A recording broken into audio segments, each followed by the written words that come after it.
한국 프랜차이즈는 일상이다. 일자리 창출과 상생을 위해 노력하는 프랜차이즈 협회 프리남TV 맥형입니다. 지금도 많은 브랜드들이 새로운 브랜드를 런칭하기 위해 아이템 개발을 하고 있고 많은 사람들이 창업을 준비하고 있는데요. 일자리 창출을 위해서 좋은 브랜드들은 많이 생성되어야 됩니다. 그런데 브랜드를 개발할 때 많은 사람들이 내가 어떤 브랜드를 할까 고민을 하고 이후에는 잘 되는 브랜드를 벤치마킹 하죠. 카피를 하기도 합니다. 이렇게 하기에는 내가 선두주자가 안 되고 1등이 될 수 없고 늘 2등, 3등 밖에 될 수 없는데 1등이 될 수 있는 좋은 아이템 그리고 트렌디한 이 시대의 흐름을 이끌어갈 수 있는 아이템을 개발하는 거에 대해서 이론적 사실을 바탕으로 맥형이 알려드리도록 하겠습니다. 여기에 보시는 것들은 경영학이라는 학문을 전공하면은 흔히들 보게 되는 매슬로우의 욕구 단계와 밑에 보면은 1차, 2차, 3차, 4차 산업혁명의 단계가 순서대로 나와 있습니다. 그런데 공교롭게도 이 표현이 맞는지 모르겠지만 매슬로우의 욕구론과 산업혁명과의 관계에는 아주 재밌는 사실이 있습니다. 여기에도 마치 호흡을 하는 것과 같은 것을 느낄 수 있는데 새로운 브랜드는 어떻게 접근해야 되는지 브랜드 접근 방법이 이 안에 있습니다. 이 매슬로우의 욕구론 어렵게 생각하지 마시고 저하고 간단하게 한번 보시죠. 기본적인 욕구가 있고 성장 욕구가 있습니다. 다시 말해서 사람의 욕구는 아주 기본적인 것부터 시작해서 욕구가 한 단계 한 단계 내가 채워질 때마다 상위 단계로 올라간다라는 이야기를 하고 있는데요. 기본적으로 사람이 태어나면은 생리적인 욕구, 기본적인 욕구죠. 먹고 자고 싸고 하는 기본적인 욕구를 충족하게 되면 만족하게 이르르면 그 위에 무언가 안전하고 싶고 고통으로부터 회피하고 싶고 편리한 것들을 요구하고 만족하는 그런 단계에 이르게 됩니다. 다시 말해서 지금 마치 욕심과 같은 단계를 얘기하는 거죠. 100만 원만 벌면 돼, 200만 원만 벌면 돼, 이렇게 조금씩 욕구라는 것들은 올라가게 되어 있습니다. 안전의 욕구를 어느 정도 만족을 하게 되면 그 이상의 욕구를 갈증을 느껴서 누구와의 관계를 하고 사랑을 하고 존경을 받는 어딘가에 소속이 되고 사랑하고 그런 애정적인 욕구에 진입하게 됩니다. 이때부터 사회적인 관계 형성을 하게 되는데요. 그 다음에 채워지는 건 관계 형성을 통해서 인정받고 싶습니다. 존경받고 싶습니다. 자존감을 내가 채우고 싶습니다. 이런 단계에 이르면 마지막에는 자완성, 성장, 보람을 느끼는 거죠. 이 단계 가면 이제 기부하는 겁니다. 더 이상 버는 것보다 나눔으로써 자신을 만족시키는 단계에 이르는 거죠. 사람의 기본적인 욕구 단계를 5단계로 나뉘어 놓는 건데요. 저는 이제 경영학 수업을 받으면서 이론들을 배우면서 들으면서 이 외식업을 하는 입장이 되다 보니까 이 연결성을 따져보게 됐습니다. 이걸 통해서 지금의 소비자의 니즈, 소비자의 욕구 어느 단계에 와 있는지를 추측하고 그 추측하는 것들을 조금씩 하나씩 근거에 의해서 접근을 하다 보니까 이게 바로 요즘 소비자 20대가 원하는 거구나, 이런 방향에 맞춰서 아이템을 개발하면 내가 타겟을 20대로 정했을 때 명확하게 적중시킬 수 있구나를 느끼게 되었습니다. 그 부분 여러분들과 공유하고 있습니다. 1차 산업혁명을 한번 보도록 할게요. 18세기 1700년대 중반쯤에 일어난 산업혁명은 우리가 농업사회에 있다가 기계를 통해서 생산을 하기 시작합니다. 이때 출현했던 게 방적기죠.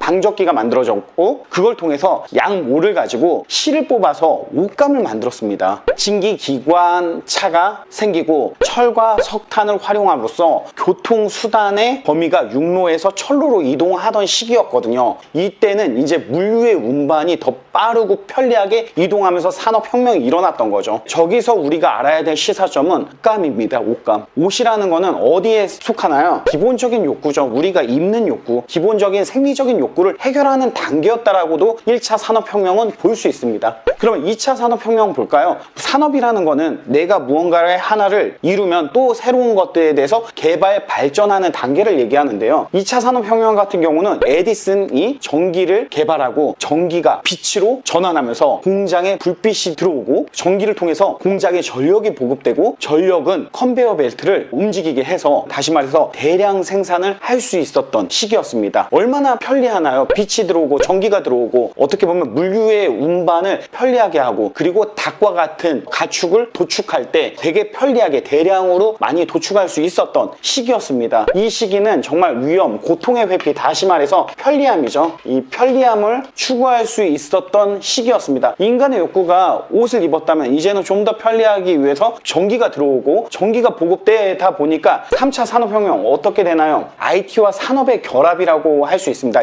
20세기 후반 이 산업혁명은 플랫폼이 만들어졌죠. 플랫폼을 통해서 우리가 쉽게 연결해가지고 구매도 할 수 있고 볼 수 있고, 어떻게 보면은 산업이 IT와 산업의 발달로 빠르게 무언가를 연결할 수 있었던 시기였는데요. 이때 생겼던 게 이제 스마트폰, 인터넷 이런 것들이 이렇게 빠른 산업을 발달하게 만들었습니다. 이 시기는 연결적인 인간의 욕구가 다분하게 보였던 시기죠. 이렇게 보면 매슬로우의 욕구 단계에서 무언가의 사회적 관계, 어떻게 보면 연결의 관계죠. 연결을 하는 단계에 있었고, 그러다 보면은 자존감, 존경, 지위, 명예 이런 것들을 원하게 되는 약간의 이 단계가 어떻게 보면 3차 산업혁명에서 이루어졌던 단계다. 우리가 원하는 산업이 발달하면서 그거에 따른 욕구가 계속 늘어나는 거죠. 지금 현재는 4차 산업혁명입니다. 인공지능의 시기입니다. 기계가 스스로 생각하고 분석을 합니다. 빅데이터라는 것들을 만들어서 무언가의 공통적인 모수를 끄집어냅니다. 그리고 사람 대신 생각하고 판단해서 일을 처리하게 되는 시기죠. 결국에 이 시기는 우리가 볼 때 자아 실현의 욕구 단계 마지막 단계의 시기라고 볼 수 있습니다. 자아 실현의 단계에 일어나는 우리의 욕구, 외식업과 연결지어서 보면은 어떠한 아이템이 적합한지를 여러분들이 쉽게 찾아볼 수 있습니다. 그래서 4차 산업혁명의 발달로 인해서 자기중심적인 생각들, 자아 실현의 욕구 단계에 이르는 사람들의 니즈가 어떤 것들을 갈증하고 보여주게 되었는지 계속 설명해 드리도록 하겠습니다.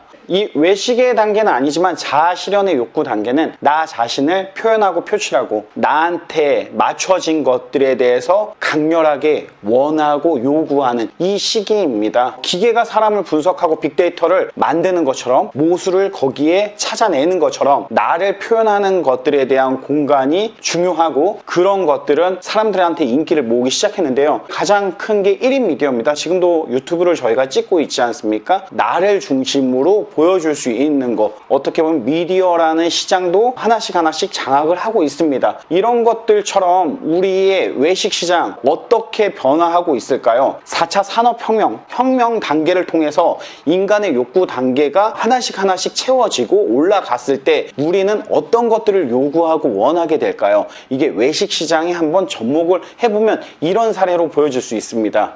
이게 바로 개인의 욕구를 반영해서 각광을 받는 브랜드이기도 하고요. 일상생활 속에서 나오는 거죠. 스마트워치, 개인의 정보, 내 심박수, 내 일정, 내 모든 것들을 맞춤형 서비스를 하고 있지 않습니까? 이런 것들은 지금 자기 자신을 보여줄 수 있는, 나만의 빅데이터를 이 안에서 보여줄 수 있는 역할로 활용하기 때문에 인기가 많을 수 있었던 거고요. 서베이가 과거에는 인기가 없었습니다. 불편한 시스템이었죠. 이것저것 해달라고 하는 개인의 욕구를 받아들일 준비가 안 되었습니다. 하지만 요즘 들어서 서베이가 각광을 받는 거는 내가 좋아하는 토핑을 선택할 수 있고, 내 취향대로 내 음식을 선택해서 만들어 먹을 수 있다는 거, 반영할 수 있다는 거, 그게 서베이가 다시 시장에서 잘 되고 있는 이유이기도 하는데요. 이처럼 4차 산업혁명의 시기에 인간의 욕구 단계, 최상위의 단계, 자아 실현의 단계에서는 개인 중심적이어야 됩니다. 지금 이 시기에 가장 많이 말할 수 있는 거는 바로 이 키워드죠. 선택과 집중. 선택하고 집중하십시오. 이것은 다시 말해서 타겟, 대상이라고 하겠습니다. 타겟을 명확히 잡으셔야 됩니다. 그들을 좀 더 디테일한 타겟으로 잡게 된다면 이 또한 대중적이진 못할 수 있지만 차별적인 요소로 분명히 자리 잡을 수 있고요. 그 사람들은 어떻게 보면 여러분들에게 고객을 넘어 매니아, 열성적인 소비자가 될 수 있다고 생각합니다. 대중을 상대하는 것보다 시장은 좁을 수 있지만 이런 매니아를 중심으로 하는 브랜드는 좀 더 롱텀, 롱런, 이 시장에서 오래 생존할 수 있습니다. 우리가 이런 것들을 알고 시장에 브랜드를 런칭하고 진입한다면 우리가 할 수 있는 고용 창출도 안정적으로 오래 유지할 수 있습니다. 결국엔 이거는 산업의 안정으로도 이어질 수 있기 때문에 이런 부분 힌트 얻으셔서 여러분들이 창업을 하고 프랜차이즈 브랜드를, 가맹점을 모집하고 만들어 나갈 때 참고하시면 매우 유익한 영상이 될 거라고 생각합니다. 지금까지 산업혁명과 인간의 욕구 단계를 통해서 브랜드 접근을 하는 방법을 설명한 프리남TV의 맥형이었습니다. 한국 프랜차이즈는 착한 프랜차이즈 운동을 선도합니다. 프랜차이즈의 우수성을 널리 알립니다. 일자리 창출과 상생으로 서민 경제를 든든하게 지탱을 합니다. 프랜차이즈 산업협회 많이 응원해 주시고 다음 시간에 또 만나도록 하겠습니다. 그럼 구독과 좋아요, 알람 설정 꼭 부탁드릴게요. 감사합니다. 안녕.